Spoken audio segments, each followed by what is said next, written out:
بسم اللہ الرحمن الرحیم۔ محترم ناظرین، آج میں آپ لوگوں کو توبہ کا عجیب واقعہ بتانے جا رہی ہوں، اور انشاءاللہ اللہ تعالی ہم لوگوں کو بھی توبہ کرنے کی توفیق عطا فرمائے۔ واقعہ یہ ہے کہ بنی اسرائیل میں ایک آوارہ اور بدحال نوجوان تھا۔ لوگوں نے اسے شہر سے نکال دیا۔ وہ نوجوان ویرانے میں جا پڑا۔ وہاں نہ کوئی سنگی، نہ ساتھی، نہ دوست، نہ احباب۔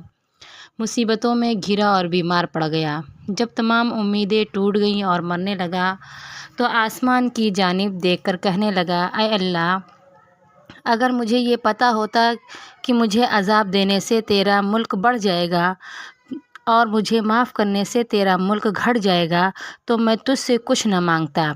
اگر عذاب دینے سے ملک بڑھتا ہے تو عذاب دے دے، اور اگر معاف کرنے سے ملک گھٹتا ہے تو معاف نہ کر۔ اس نے دعا کی، اے اللہ، مجھے ماں باپ نے چھوڑ دیا، دوست احباب نے چھوڑ دیا، میں اس جنگل اور ویرانے میں مر رہا ہوں، میرا کوئی نہیں ہے، تو ہی میرا بن جا، کیونکہ تیرے سوا میرا کوئی سہارا نہیں، میری آخری توبہ ہے، اے اللہ مجھے معاف کر دے۔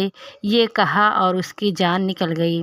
اللہ تعالیٰ نے موسیٰ علیہ السلام پر وحی کی کہ میرا ایک دوست جنگل میں مر گیا، اس کا جنازہ پڑھو، اس کے کفن دفن کا انتظام کرو، اور سارے شہر میں اعلان کر دو کہ جتنے بھی نافرمان ہیں ان میں سے جو بھی اس کے جنازے میں شریک ہوگا میں اس کو معاف کر دوں گا۔